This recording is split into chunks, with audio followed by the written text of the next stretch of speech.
आप सभी को प्रेज द लॉर्ड। आज हम भजन संहिता और उसके 8 चैप्टर से बाइबल रीडिंग स्टार्ट करेंगे और उसके बाद मरकुस रचित सुसमाचार और उसके 11 चैप्टर तक बाइबल रीडिंग करेंगे। मैं फ्रांसिस जोसेफ और मेरी पूरी टीम की तरफ से मैं आप सभी का बाइबल रीडिंग हिंदी ऑडियो में स्वागत करता हूं। आइए हम प्रार्थना में चलें। धन्यवाद धन्यवाद धन्यवाद महान सामर्थ्य पिता, आपका धन्यवाद करता हूं मेरे प्रभु कि पिता परमेश्वर आपने एक बार फिर अवसर दिया बाइबल रीडिंग करने का। पिता परमेश्वर, आज का जो वचन आपने दिया है, जब यह वचन पढ़ा जाए और जब यह वचन सुना जाए पिता परमेश्वर, वह फलदायक हो। इस प्रार्थना को मांगता हूं यीशु मसीह के सच्चे और जिंदे नाम से, आमीन। भजन संहिता और उसका 8 चैप्टर।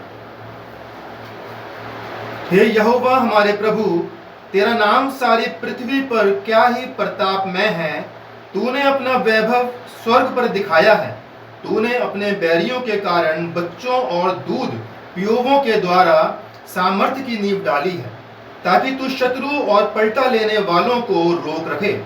जब मैं आकाश को जो तेरे हाथों का कार्य है और चंद्रमा और तारागण को जो तूने नियुक्त किए हैं देखता हूं, तो फिर मनुष्य क्या है कि तू उसका स्मरण रखे, और आदमी क्या है कि तू उसकी सुधि ले। क्योंकि तूने उसको परमेश्वर से थोड़ा ही कम बनाया है और महिमा और प्रताप का मुकुट उसके सिर पर रखा है। तूने उसे अपने हाथों के कार्यों पर प्रभुता दी है। तूने उसके पांव तले सब कुछ कर दिया है। सब भेड़ बकरी और गाय बैल और जितने वन पशु हैं, आकाश के पक्षी और समुद्र की मछलियां और जितने जीव जंतु समुद्रों में चलते फिरते हैं, हे यहोवा, हे हमारे प्रभु, तेरा नाम सारी पृथ्वी पर क्या ही प्रतापमय है। इसके बाद हम पढ़ेंगे मरकुस रचित सुसमाचार और उसका 11 चैप्टर। जब वे यरूशलेम के निकट जैतून पहाड़ पर बैतफके और बैतनिय्याह के पास आए, तो उसने अपने चेलों में से 2 को ये कहकर भेजा, सामने के गांव में जाओ और उसमें पहुंचते ही एक गधी का बच्चा जिस पर कभी कोई नहीं चढ़ा बंधा हुआ तुम्हें मिलेगा, उसे खोल लाओ। यदि तुमसे कोई पूछे ये क्यों करते हो, तो कहना प्रभु को इसका प्रयोजन है और वह शीघ्र उसे यहाँ भेज देगा। उन्होंने जाकर उस बच्चे को बाहर द्वार के पास चौक में बंधा हुआ पाया और खोलने लगे। उनमें से जो वहां खड़े थे कोई कोई कहने लगे, ये क्या करते हो? गधी के बच्चे को क्यों खोलते हो? जैसा यीशु ने कहा था वैसा ही उन्होंने उनसे कह दिया। तब लोगों ने उन्हें जाने दिया। उन्होंने बच्चे को यीशु के पास लाकर उस पर अपने कपड़े डाले और वह उस पर बैठ गया। तब बहुतों ने अपने कपड़े मार्ग में बिछाए और औरों ने खेतों में से डालियां काट काट कर फैला दी। जो उसके आगे आगे जाते और पीछे पीछे चले आते थे, पुकार पुकार कर कहते जाते थे, होशन्ना, धन्य है वह जो प्रभु के नाम से आता है, हमारे पिता दाऊद का राज्य जो आ रहा है, धन्य है, आकाश में होशन्ना। वह यरूशलेम पहुंचकर मंदिर में आया और चारों ओर सब वस्तुओं को देखकर बारों के साथ बैतनिय्याह गया, क्योंकि सांझ हो गई थी। दूसरे दिन जब वह बैतनिय्याह से निकले तो उसको भूख लगी।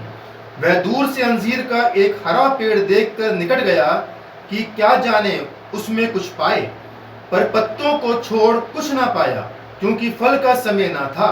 इस पर उसने उससे कहा, अब से कोई तेरा फल कभी ना खाए। और उसके चेले सुन रहे थे।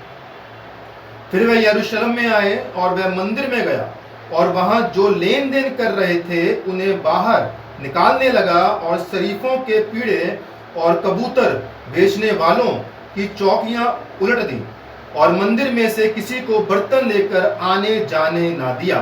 और उपदेश करके उनसे कहा, क्या ये नहीं लिखा है कि मेरा घर सब जातियों के लिए प्रार्थना का घर कहलाएगा? पर तुमने इसे डाकुओं की खो बना दी है। ये सुनकर प्रधान याजक और शास्त्री उसके नाश करने का अवसर ढूंढने लगे, क्योंकि वह उससे डरते थे। इसलिए कि सब लोग उसके उपदेश से चकित होते थे। सांझ होते ही वह नगर से बाहर चले गए। फिर भोर को जब वह उधर से जाते थे तो उन्होंने उस अंजीर के पेड़ को जड़ तक सूखा हुआ देखा। पतरस को वह बात स्मरण आई और उसने उससे कहा, हे रब्बी, देख, ये अंजीर का पेड़ जिसे तूने श्राप दिया था सूख गया है। यीशु ने उसको उत्तर दिया, परमेश्वर पर विश्वास रखो। मैं तुमसे सच कहता हूं कि जो कोई इस पहाड़ से कहे, तू उखड़ जा और समुद्र में जा पड़, और अपने मन में संदेह ना करे वरन प्रतीति करे कि जो कहता हूं वह हो जाएगा, तो उसके लिए वही होगा। इसलिए मैं तुमसे कहता हूं कि जो कुछ तुम प्रार्थना करके मांगो तो प्रतीति कर लो कि तुम्हें मिल गया और तुम्हारे लिए हो जाएगा। और जब कभी तुम खड़े हुए प्रार्थना करते हो तो यदि तुम्हारे मन में किसी के प्रति कुछ विरोध हो तो क्षमा करो, इसलिए कि तुम्हारा स्वर्गीय पिता भी तुम्हारे अपराध क्षमा करे। और यदि तुम क्षमा ना करो तो तुम्हारा पिता भी जो स्वर्ग में है तुम्हारा अपराध क्षमा ना करेगा। फिर वे यरूशलेम में आए, और जब वह मंदिर में टहल रहा था तो प्रधान याजक और शास्त्री और पुरनिये उसके पास आकर पूछने लगे, तू ये काम किस अधिकार से करता है और ये अधिकार तुझे किसने दिया है कि तू ये काम करे? यीशु ने उनसे कहा, मैं भी तुमसे एक बात पूछता हूँ, मुझे उत्तर दो तो मैं तुम्हें बताऊंगा कि ये काम किस अधिकार से करता हूँ। यूहन्ना का बपतिस्मा क्या स्वर्ग की ओर से था या मनुष्यों की ओर से था? मुझे उत्तर दो। तब वे आपस में विवाद करने लगे कि यदि हम कहें स्वर्ग की ओर से तो वह कहेगा, फिर तुमने उसकी प्रतीति क्यों नहीं की? और यदि हम कहें मनुष्यों की ओर से तो लोगों का डर है, क्योंकि सब जानते हैं कि यूहन्ना सचमुच भविष्यद्वक्ता था। अंत उन्होंने यीशु को उत्तर दिया, हम नहीं जानते। यीशु ने उनसे कहा, तो मैं भी तुमको नहीं बताता कि ये काम किस अधिकार से करता हूँ।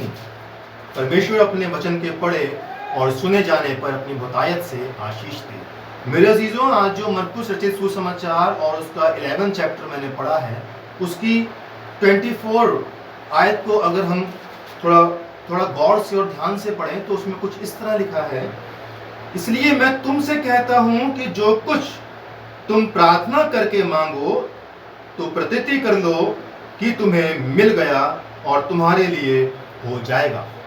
तो मेरे अजीजों, जब भी हम प्रार्थना करें अपने परमेश्वर से और जो कुछ हमारे मन में है कि हम प्रभु से मांगे और प्रभु हमें दें, तो हमें पूर्ण विश्वास के साथ प्रार्थना करना है, क्योंकि कलाम कहता है कि और समझो, ये मान लो कि तुम्हें वो चीज़ मिल गई जो तुमने प्रार्थना में मांगी।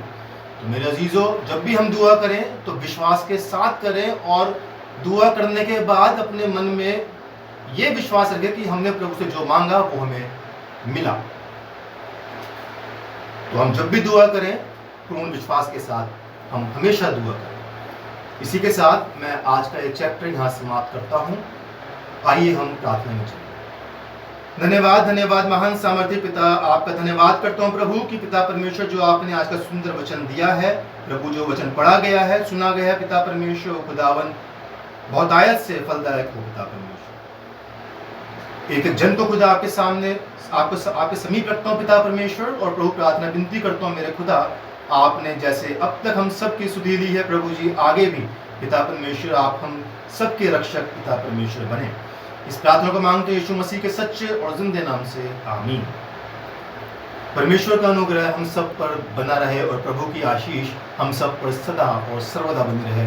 आप सभी को प्रेज़ द लॉर्ड।